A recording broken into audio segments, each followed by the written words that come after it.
For Off the Block, I'm Vanny Lopes, and we are now joined by Princeton men's volleyball head coach Sam Shweisky. And Coach, you probably would have liked the result to go a little bit different tonight, but a pretty good performance by your team going up against number 3 BYU. Played pretty close to them despite losing in 3 of them. How would you assess your team's performance tonight?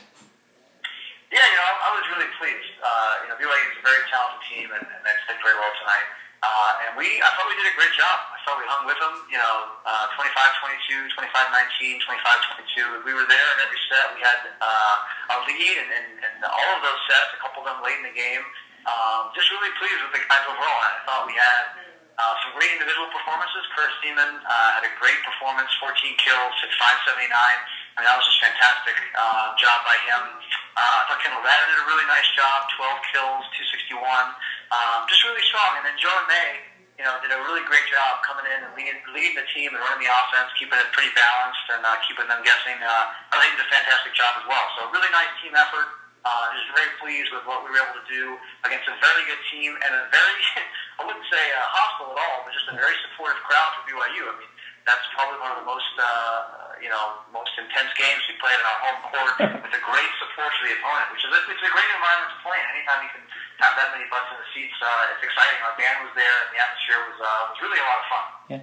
And Coach, I do want to ask you, it seems like every single time we're looking at a Princeton box score this year or watching the match, we seem to see some new faces and some new players coming in. Thiemann really stepped up tonight, as you alluded to, 14 kills, hit more than 500. Can you just tell us a little bit about him and how he's been able to progress this season? Yeah, we've just been looking for the right combination of guys and the right guys to step up at the right time. And, I think, Kurt's been battling for the position this week in practice and made a case for himself, really pretty much yesterday, and stepped up today and played great. And so, we're hoping we can get some more consistent performances out of him and a couple guys moving forward and sort of solidify a lineup. We've had a bunch of guys moving in and out of the lineup, which has been good to get different guys experience, but heading into the bulk of the conference season, we'd love to really settle in and see if we can settle in on the lineup. So hopefully, he makes a good progress towards that. But at the same time, you want, the guys that are battling with him to keep pushing him. And so this is probably the most parity we've ever had in our gym.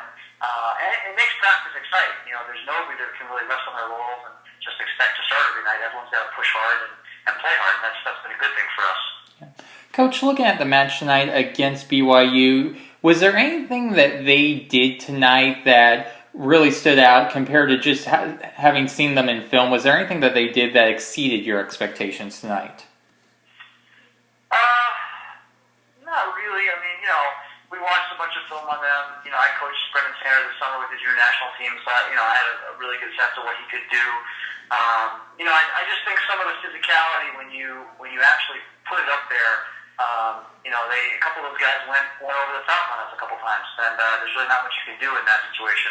I thought we did a nice job serving pretty tough and keeping them out of an in-system offense a lot, but we just couldn't fall down at the net. And they did a really nice job. The offense was really balanced.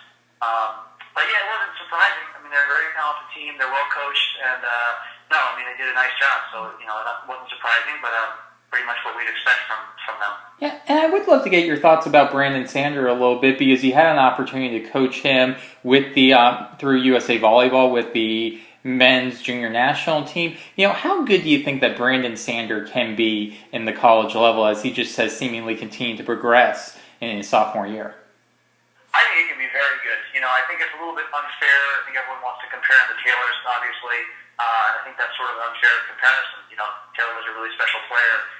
But I think Brandon could be, who knows if he's going to start for our national team someday. But I'll tell you, for the college game, he's got all the skills. He jumps well.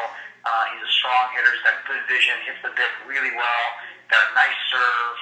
I think his passing's improved a ton. And this is more me speaking internationally. I saw him make some nice strides the rest of this summer. I think he'd be a dominant player. I think he'll spend time on the national team. I mean, I think Taylor obviously is really an exceptional player. I think Brennan definitely could get into that conversation. But I think for the college game, he's dynamite. And I think he's only going to improve and get better. His work ethic is great. He's a great teammate. Really a great guy to have with us on that team, and I wish him well. Yeah. And Coach, I would like to get a sense of the bigger picture for your team. Obviously, I know you guys would have wanted to get the win tonight, but what do you feel a match like this, playing against one of the top teams in the country can do for you guys as you really get into that bulk of the EIVA season, where right now you're tied for first place. Yeah, I think this has sort of been a shift for us in the last couple of years. We've always played some good teams, but we also played kind of a mix of the schedule. And, lately we've just been trying to play the best teams we can. We're not trying to get an RPI. We're not trying to get an at-large bid. We're trying to win our conference, and we want to be as well prepared for those conference matches as possible. So, playing UCLA, ranked first in the country, playing BYU, ranked third in the country. I mean, these are the kind of matches that are really, Ohio State we played, they were sixth in the country. They really help us prepare for the rest of our conference. And hopefully we can take some of the lessons that we learned tonight and improve, because I think you only improve when you're pushed. And when you're pushed at a speed and a velocity at this level, it really exposes your holes and your weaknesses. And that's just a great opportunity to come back in the practice gym the next week and work and get better. So I know the guys they were excited about tonight. They're a little bummed. They thought they could have maybe taken a set. And one of these sets they thought they could have turned. But they can't wait to get in the gym on Monday and work toward this weekend, and then some pretty important conference matches with St. Francis and Penn State.